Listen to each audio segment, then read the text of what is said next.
श्री कृष्ण की लीलाओं से शायद ही कोई शख्स अनजान होगा, लेकिन क्या आप जानते हैं कि श्री कृष्ण की मृत्यु कब और कैसे हुई थी? वो कौन था जिसके हाथों श्री कृष्ण की मृत्यु हुई? मानवता और मानव जाति को लगभग नष्ट कर देने वाला कुरुक्षेत्र का युद्ध शांत हो चुका था। अपनी जीत पर पांडव खुश नहीं थे, बल्कि युद्ध से हुई तबाही को देखकर उनका मन बहुत विचलित था। युद्ध के बाद श्री कृष्ण पांडवों के साथ गांधारी और धृतराष्ट्र के पास बेटे दुर्योधन की मौत पर शोक जाहिर करने और क्षमा मांगने पहुंचे। दुर्योधन का खून में लथपथ शरीर और अंधे माँ बाप की आंखों से आंसुओं की बांट से पांडवों का भी दिल भर आया था। गांधारी पांडवों को छोड़ श्री कृष्ण को दुर्योधन की मौत का असली जिम्मेदार मानने लगी। गांधारी ने श्री कृष्ण पर चीखते हुए कहा, अब द्वारकाधीश है जिनकी पूजा मैंने खुद विष्णु अवतार मानकर की।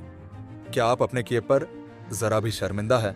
आप चाहते तो अपनी दिव्य शक्तियों से इस युद्ध को टाल सकते थे।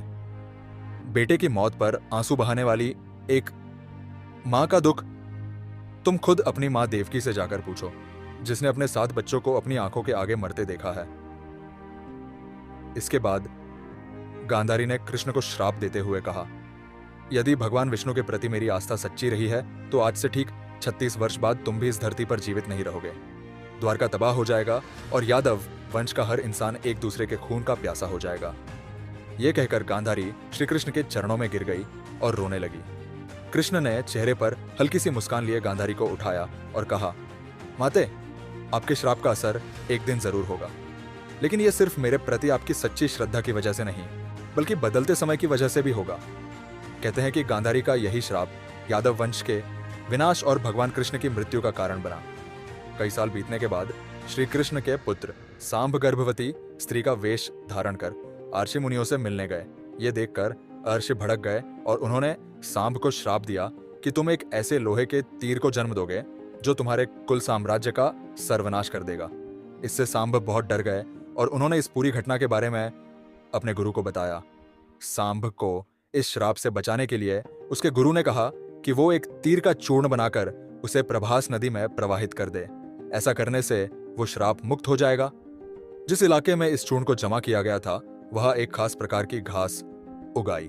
ये देखकर सांब के गुरु ने कहा कि यादव राज्य में किसी भी प्रकार के नशीले पदार्थों का उत्पादन और वितरण नहीं किया जाएगा।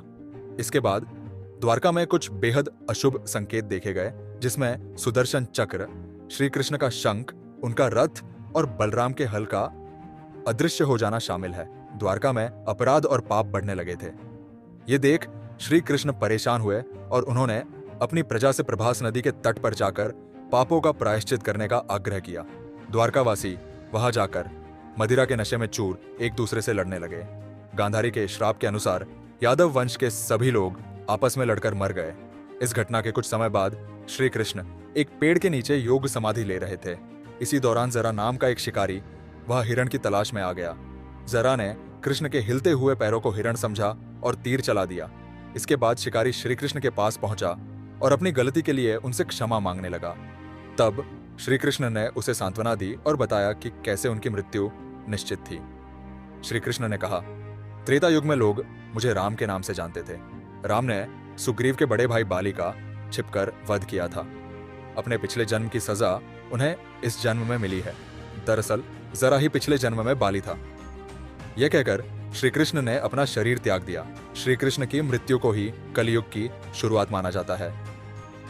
अगर वीडियो अच्छा लगा हो तो कमेंट में जय श्री कृष्णा लिखना ना भूले और ऐसे ही वीडियो देखने के लिए चैनल सब्सक्राइब जरूर करें। धन्यवाद।